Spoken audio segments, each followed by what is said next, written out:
नमस्कार दोस्तों। तो लो, मैं फिर से आज आ गया हूँ एक नए वीडियो के साथ। और आज हम बात करने वाले हैं कंडीशन बेस्ड सी प्रोग्राम के बारे में।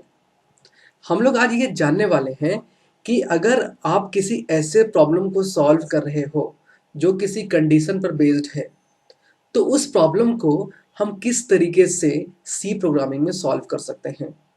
हमने अपने पिछले वीडियो में ये जान लिया था कि यदि आपको पता हो कि जिस प्रॉब्लम को आप सॉल्व कर रहे हो वो किसी फॉर्मूला पर बेस्ड हो और उस फॉर्मूला के बारे में आपको पता हो, तो आप आसानी से ना अपने नॉलेज को सी के प्रोग्राम में कन्वर्ट कर लोगे।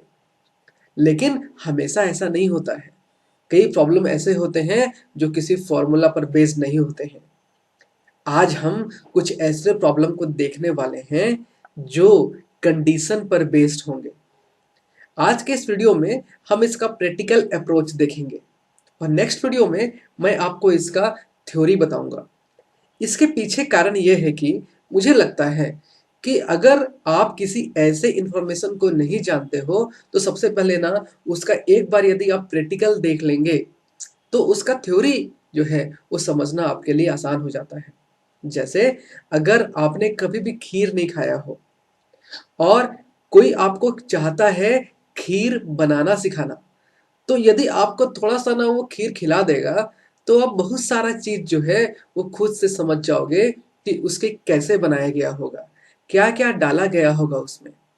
तो मैं सबसे पहले आपको कंडीशन बेस्ड प्रोग्राम दिखाऊँगा और इस वीडियो में हम लोग बात करेंगे कि हम लोग उसको सी में कैसे कन्वर्ट करेंगे और नेक्स्ट वीडियो में हम उसके थ्योरी पे प्रकाश डालेंगे। जब हम लोग थ्योरी पढ़ेंगे ना, तो आप आसानी से समझने लगोगे कि हाँ, पिछले वीडियो में हमने जो देखा था ये उसी का थ्योरी है।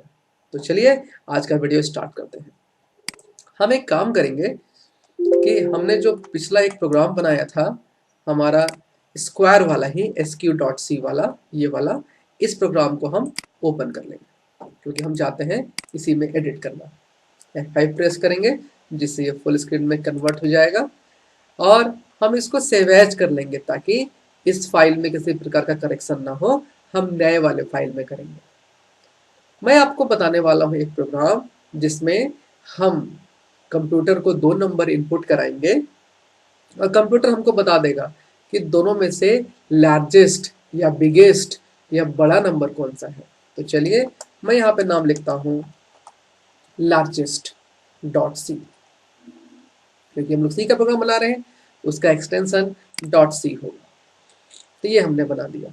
सबसे पहले हम लिखेंगे अपना problem, means write a C program which accept 2 numbers, इसको 2 कर देंगे, 2 numbers from user and find which number is largest. हमको पता करना है कि कौन सा बड़ा है।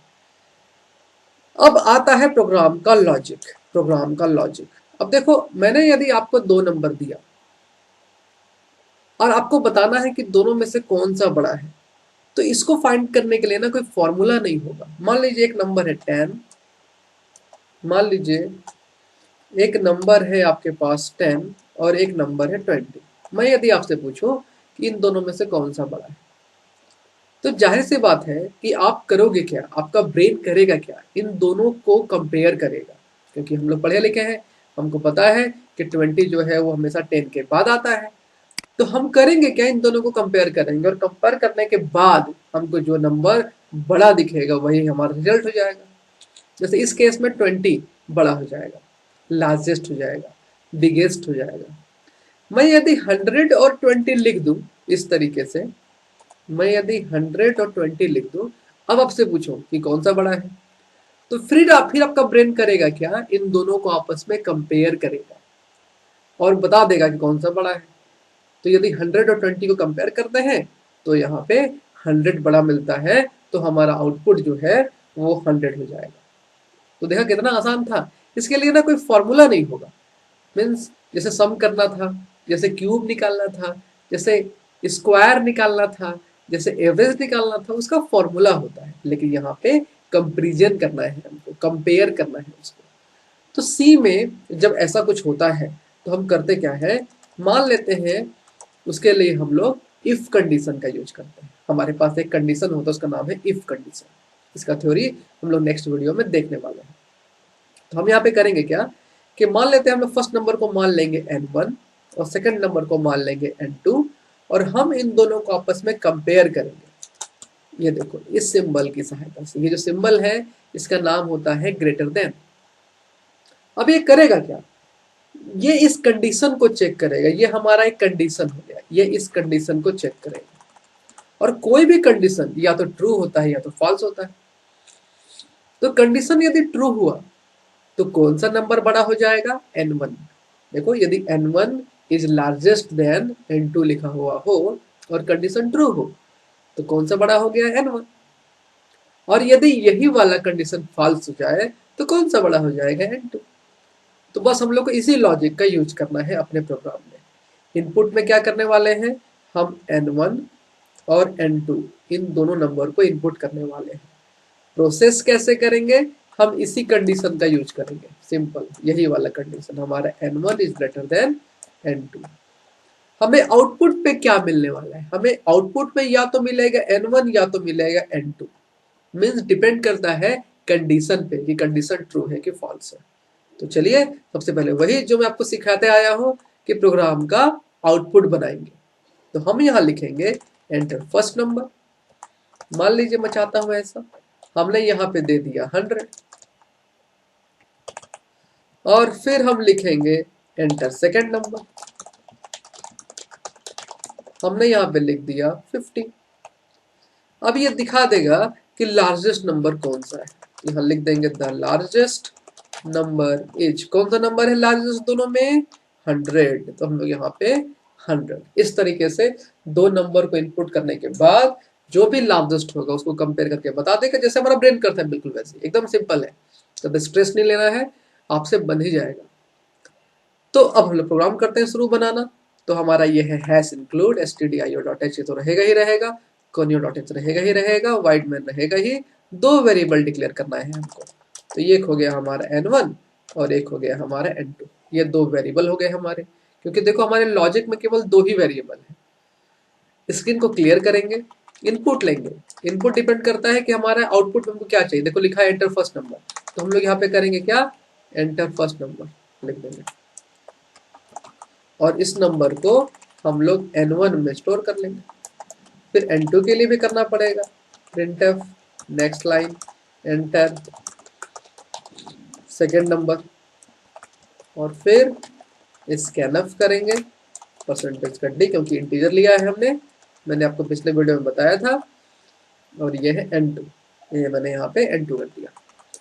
अब प्रोसेस करने वाले हैं। प्रोसेस में तो फॉर्मूला है नहीं, हम लोग को कंडीशन लगाना पड़ेगा। कंडीशन था हमारा लॉजिक में n1 is greater than n2। इस तरीके से ये हमारा कंडीशन है। तो सी में कंडीशन देने के लिए, कंडीशनल स्टेटमेंट लिखने के लिए इफ लगाते हैं, हमको यहाँ पे इफ लगाना पड़ेगा, इफ। अब यदि ये कंडीशन ट्रू हुआ तो हम करेंगे क्या, इन दोनों करली ब्रैकेट के बीच में जो भी लिखेंगे वो एग्जीक्यूट हो जाएगा। और यदि कंडीशन फॉल्स हुआ, यदि वो कंडीशन फॉल्स हुआ तो हम लोग इन दोनों करली ब्रैकेट मींस एल्स के नीचे जो लिखेंगे वो एग्जीक्यूट होगा। तो आप मुझे बताइए कि यदि ये वाला कंडीशन ट्रू होता है तो क्या एग्जीक्यूट होगा, एग्जीक्यूट क्या होगा कि n1 बड़ा हो जाएगा।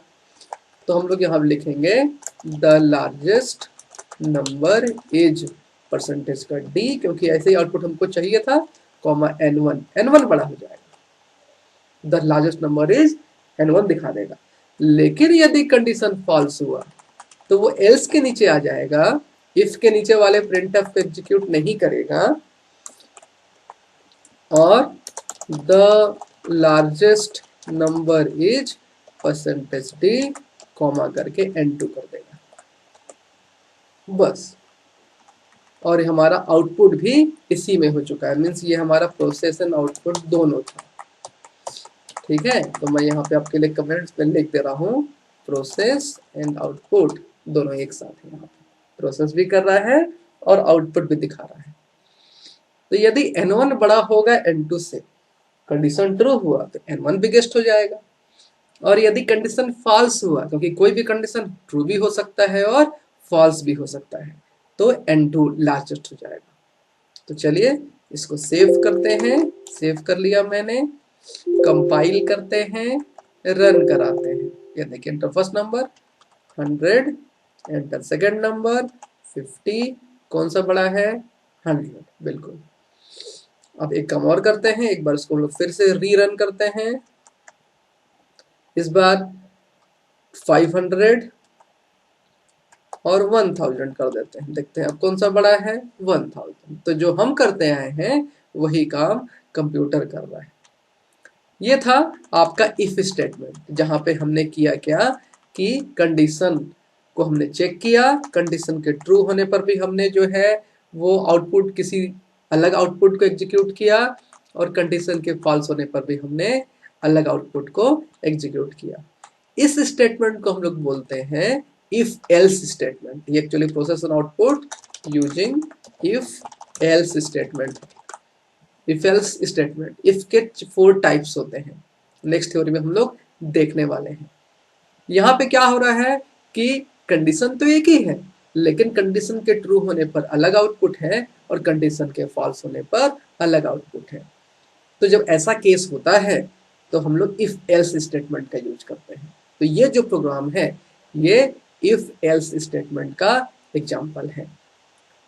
अगर मैं बात करूं इफ स्टेटमेंट का, तो इसके टोटल 4 टाइप्स होते हैं। पहला होता है इफ स्टेटमेंट, दूसरा होता है इफ एल्स स्टेटमेंट जिसको अभी हमने देखा, तीसरा होता है नेस्टेड इफ, और चौथा होता है multiple if.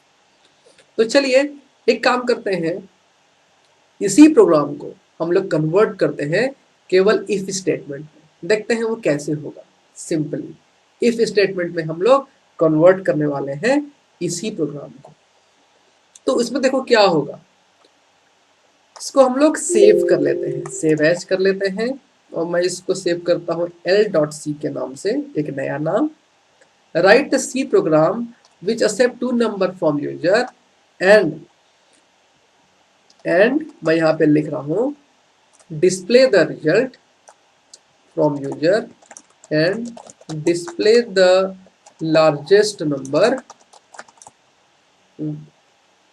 when first number is largest.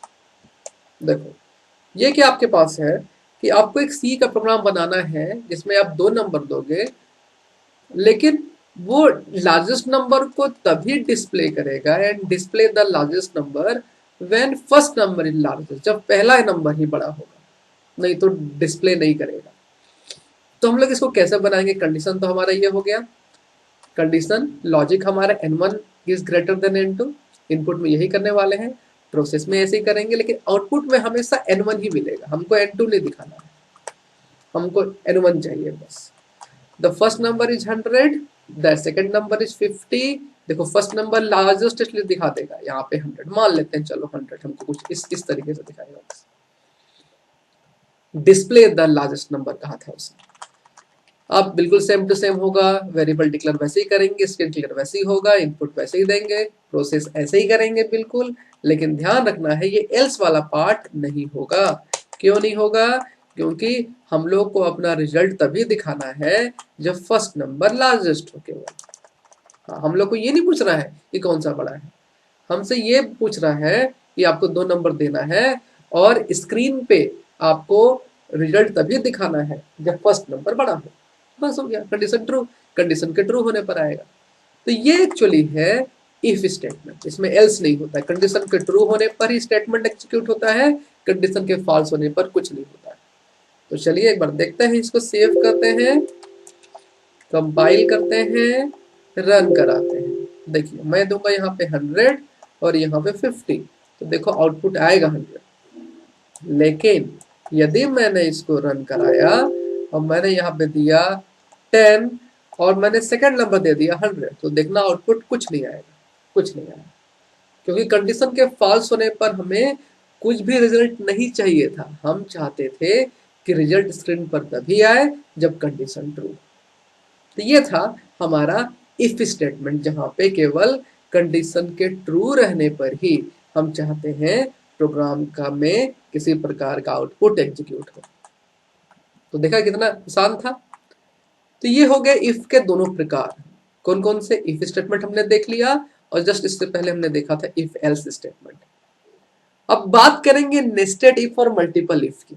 एकदम सिंपल है, नेस्टेड इफ और मल्टीपल इफ कब यूज करते हैं इसको। देखो नेस्टेड इफ होता क्या है, जब आपके पास मोर देन वन कंडीशन हो, एक से अधिक कंडीशन हो, और आप चाहते हो सभी कंडीशन के ट्रू होने पर ही किसी आउटपुट स्टेटमेंट को एग्जीक्यूट करना, तो हम लोग if statement, nested if statement का प्रयोग करते हैं।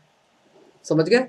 जैसे मान लेते हैं आपके पास टोटल आपके पास 5 जो है कंडीशन है, और आप चाहते हो कंडीशन 1 को भी चेक करें, कंडीशन 2 को भी चेक करें, कंडीशन 3 को भी चेक करें, 4 को भी चेक करें और 5 को भी चेक करें, और पांचों कंडीशन को चेक करने के बाद किसी स्टेटमेंट को एग्जीक्यूट करें। तो इसके लिए हम जो है नेस्टेड इफ स्टेटमेंट का प्रयोग करेंगे। और अब बात कर लेते हैं मल्टीपल इफ का। तो मल्टीपल इफ में होता क्या है कि आपके पास यहां भी मोर देन जो है वो वन स्टेटमेंट होगा, लेकिन ये नेस्टेड इफ से अलग है। क्यों अलग है? क्योंकि यहाँ पे हर एक कंडीशन के लिए अलग अलग आउटपुट या स्टेटमेंट एग्जीक्यूट आप करा सकते हैं। जैसे यदि आपके पास 5 कंडीशन है, आप चाहते हो जब पहला कंडीशन ट्रू हो तो कोई स्टेटमेंट एग्जीक्यूट हो, मान लेते हैं स्टेटमेंट 1। मान लेते हैं जब दूसरा कंडीशन ट्रू हो तो स्टेटमेंट 2 एग्जीक्यूट हो, जब तीसरा कंडीशन ट्रू हो तो स्टेटमेंट 3 एग्जीक्यूट हो। मींस हर एक कंडीशन के लिए अलग अलग स्टेटमेंट हो, तो मल्टीपल इफ लगाते हैं। तो हम लोग अपने आगे आने वाले वीडियो में हम बात करेंगे मल्टीपल इफ और नेस्टेड इफ के बारे में भी, और बात करेंगे एक स्पेशल जो है स्टेटमेंट, उसका नाम है switch case statement. Switch case statement, जहां पे हम लोग जानेंगे ये स्विच केस स्टेटमेंट हमको किस तरीके से हेल्प कर सकता है कंडीशन बेस्ड प्रोग्राम को बनाने के लिए। तो आप प्रैक्टिस करते रहिए, और जो आपको जो है डाउट होता है आप मुझसे कमेंट सेक्शन में पूछ सकते हैं। अधिक से अधिक इस वीडियो को शेयर कीजिए, इस वीडियो को लाइक करना मत भूलिए, और हाँ, मैं हमेशा वीडियो अपलोड करता रहूंगा, तो आप इस चैनल को सब्सक्राइब जरूर कर लें, ताकि जैसे ही मैं कोई नया वीडियो अपलोड करूं आपको जो है वो तुरंत उसका नोटिफिकेशन मिल जाए और आप उस वीडियो को तुरंत देख सको। तो आज के लिए इतना ही। Thank you. और हाँ, चलते चलते वही हम बोल रहे थे, पहले हम करेंगे क्या, इस विंडो को बंद भी करेंगे। यहाँ से बंद करने के बाद हम लोग यहाँ से अब जाएंगे। तो आज के लिए इतना ही। Thank you.